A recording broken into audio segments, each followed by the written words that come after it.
Good morning everyone, welcome to civil services study. Uttar Pradesh PCS की प्रारंभिक परीक्षा के लिए प्रैक्टिस सेट नंबर 77 लगाते हैं। इस पूरी की पूरी टेस्ट सीरीज़ की प्लेलिस्ट बना रखी है हमने, वहाँ पर आप टेस्ट नंबर 1 से लेकर 77 तक पहुँच सकते हो। उसका लिंक डिस्क्रिप्शन बॉक्स में दे रखा है, सबको बैक टू बैक रिविज़न करते रहिए। तो प्रश्न क्रमांक संख्या 1 पर आ जाइए। इनमें से किसने खंबात में तोड़ी गई मस्जिद के पुनर्निर्माण के लिए आर्थिक सहायता प्रदान की थी? किसने की थी? चामुंडा राय ने, कुंवरपाल ने, महीपाल ने या फिर जय सिंह सिद्धराज ने? इसका उत्तर है ऑप्शन नंबर बी, जय सिंह सिद्धराज। तो देखिए, गुजरात के चालुक्य वंश के शासक जय सिंह सिद्धराज विभिन्न धर्मों एवं संप्रदाय के लोगों से धर्म दर्शन पर चर्चा किया करते थे। वह धर्म सहिष्णु शासक थे। उन्होंने खंबात में तोड़ी गई मस्जिद के पुनर्निर्माण के लिए आर्थिक सहायता प्रदान की थी। इनका समय है 1094 से 1153। चित्र स्वामी मंदिर, जिसे चित्रगुप्त का एकमात्र मंदिर माना जाता है, कहाँ पर स्थित है? चित्र स्वामी मंदिर, जिसे चित्रगुप्त का एकमात्र मंदिर माना जाता है, कहाँ पर है ये? मध्य प्रदेश में है, उज्जैन में।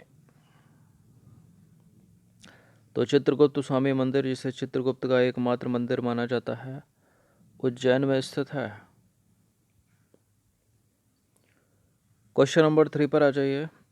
निम्नलिखित में से किसे एक नए संवत चलाने का यश प्राप्त है? किसने चलाया था एक नया संवत? लक्ष्मण सेन ने। किसने चलाया था? लक्ष्मण सेन ने। तो पाल वंश के बाद सेन वंश के शासकों ने बंगाल का शासन संचालित किया। बल्लाल सेन के उत्तराधिकारी लक्ष्मण सेन ने नए संवत का प्रचलन करवाया। लक्ष्मण सेन ने बल्लाल सेन द्वारा प्रारंभ किए गए अद्भुत सागर नामक ग्रंथ की रचना को भी पूरा किया। अद्भुत सागर। क्वेश्चन नंबर 4 पर आ जाइए। गीत गोविंद के गीतकार जयदेव किसकी सभा को अलंकृत करते थे? इस तरह के प्रश्न इम्पोर्टेंट होते हैं, पूछ ले जाते हैं कि कौन किसकी सभा में रहता था, या अलंकृत करता था, या दूसरा कोई शब्द दे दिया जाता है सुशोभित करता था।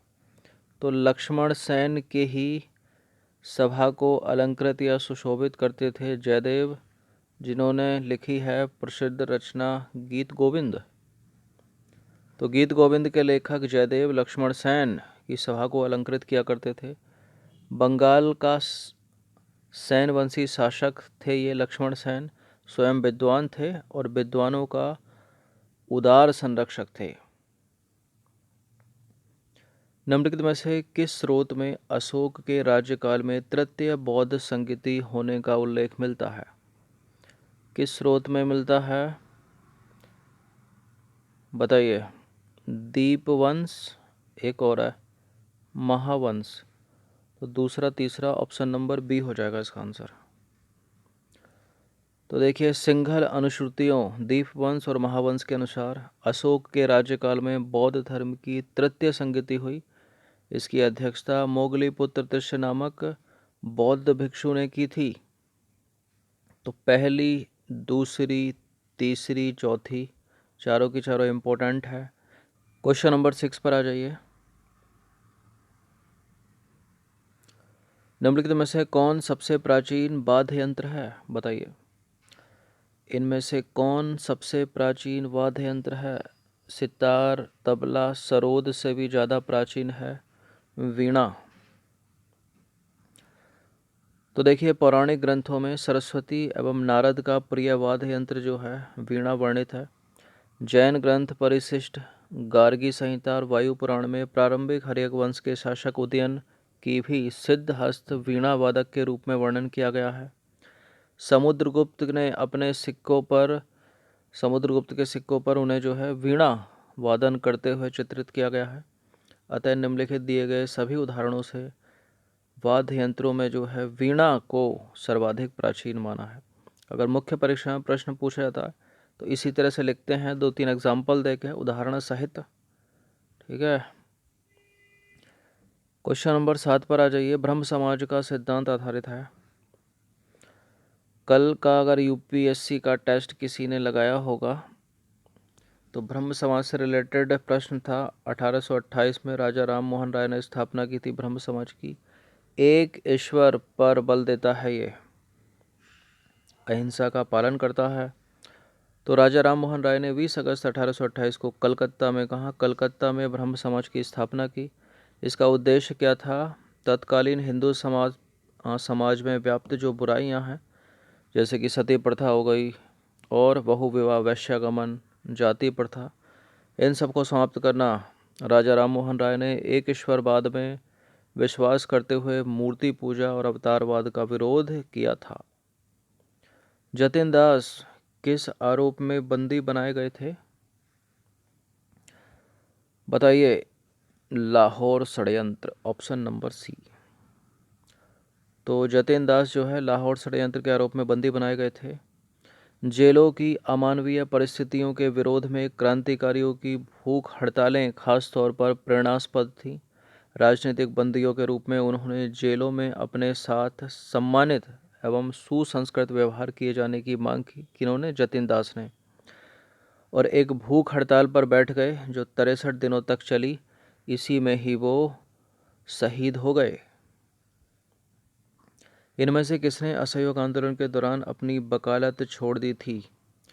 असहयोग आंदोलन के दौरान अपनी वकालत छोड़ने वाला कौन था? Chittaranjan Das, option number D. और किस किस ने छोड़ी थी? वल्लभ भाई पटेल ने भी, सी राजगोपालाचारी ने भी, टी प्रकाशम ने भी, आसफ अली ने भी, सैफुद्दीन किचलू ने भी, ठीक है, मोतीलाल नेहरू ने भी और M.R. जयकर ने भी असहयोग आंदोलन के दौरान अधिवक्ता थे। इन्होंने अपनी वकालत छोड़ दी थी। क्वेश्चन नंबर 10 पर आ जाइए। इंडियन नेशनल कांग्रेस के 1905 के बनारस अधिवेशन का अध्यक्ष कौन था? किसने की थी भारतीय राष्ट्रीय कांग्रेस के 1905 के बनारस अधिवेशन की अध्यक्षता? महात्मा गांधी के राजनीतिक गुरु गोपाल कृष्ण गोखले ने की थी। इन सब ने भी किसी न किसी की होगी फिर। तो भारतीय राष्ट्रीय कांग्रेस के 1905 के बनारस अधिवेशन की अध्यक्षता गोपाल कृष्ण गोखले ने की थी। एक नाम था ऊपर, फिरोज शाह मेहता ने। उन्होंने 1980 में कलकत्ता के वार्षिक अधिवेशन की अध्यक्षता की थी। 1890 के कलकत्ता के वार्षिक अधिवेशन की अध्यक्षता की थी। एक नाम था ऊपर, सुरेंद्रनाथ बनर्जी। उन्होंने 1895 के पूना और 1902 के अहमदाबाद के भारतीय राष्ट्रीय कांग्रेस के अधिवेशन की अध्यक्षता की थी। दिनसा बाचा ने 1901 के कलकत्ता अधिवेशन की अध्यक्षता की थी। कुछ इम्पोर्टेंट है, इनमें से पूछ लिया जाता है। क्वेश्चन नंबर 11 पर आ जाइए। निम्नलिखित में से कौन फराजी विद्रोह का नेता था? कौन था फराजी विद्रोह का नेता? दादू मियाँ। दादू मियाँ। तो बंगाल के फरीदपुर का यह संप्रदाय जो है शरीयत उल्लाह द्वारा अनुमोदित विचारों से प्रभावित था। ये जो लोग थे सामाजिक, राजनीतिक और धार्मिक परिवर्तन का प्रतिपादन करते थे। शरीयत उल्लाह के पुत्र थे दादू मियाँ के नेतृत्व में अंग्रेजों के विरुद्ध विद्रोह की योजना बनाई गई। साथ ही जमींदारों के अत्याचार के विरुद्ध विद्रोह कर दिया गया। यह विद्रोह 1838 से 1857 तक चलता रहा। अखिल भारतीय राष्ट्रीय कांग्रेस की प्रथम महिला अध्यक्ष कौन थी? प्रथम महिला की बात हो रही है तो उत्तर कुछ और है। अगर यहाँ प्रथम भारतीय महिला होता तो उत्तर कुछ और हो जाता।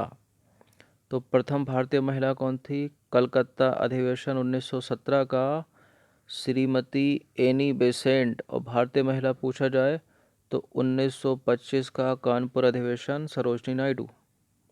तो भारतीय राष्ट्रीय कांग्रेस का 33वां अधिवेशन था वो 1917 का कलकत्ता में, जिसकी अध्यक्षता की थी श्रीमती एनी बेसेंट ने। पहली महिला थी। अगर पूछा जाए प्रथम भारतीय महिला भारतीय राष्ट्रीय कांग्रेस की अध्यक्षता बनने वाली तो सरोजनी नायडू का नाम आता है 1925 का कानपुर अधिवेशन। इसके बाद जो है 1933 में एक और महिला रही, नलिनी सेनगुप्ता। निम्नलिखित में से कौन सा स्थान गडकरी विद्रोह का केंद्र था? गडकरी विद्रोह का केंद्र कौन था? महाराष्ट्र में था? महाराष्ट्र का कोल्हापुर।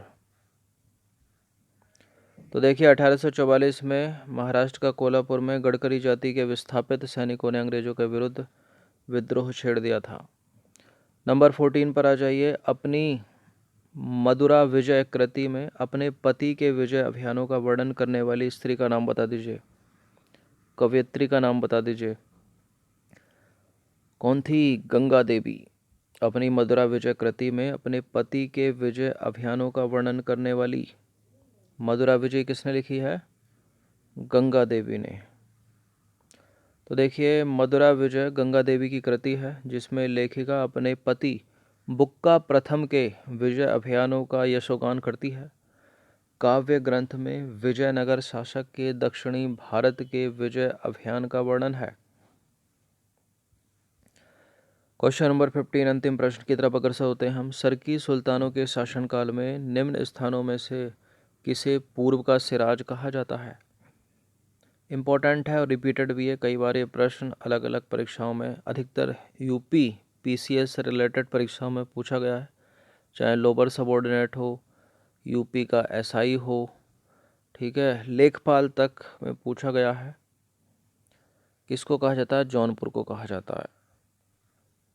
तो फिरोज शाह तुगलक द्वारा अपने भाई जूना खां की स्मृति में स्थापित किया गया था जौनपुर नगर। वो कहाँ पर है? ये उत्तर प्रदेश में गोमती नदी के किनारे स्थित है। जौनपुर मुस्लिम शिक्षा के केंद्र के रूप में जाना जाता है। जौनपुर को सिराज हिंद या पूर्व का सिराज कहा जाता है। क्यों कहा जाता है पूर्व का सिराज? क्योंकि सिराज ईरान में स्थित मध्यकालीन इतिहास का प्रमुख शिक्षा केंद्र था।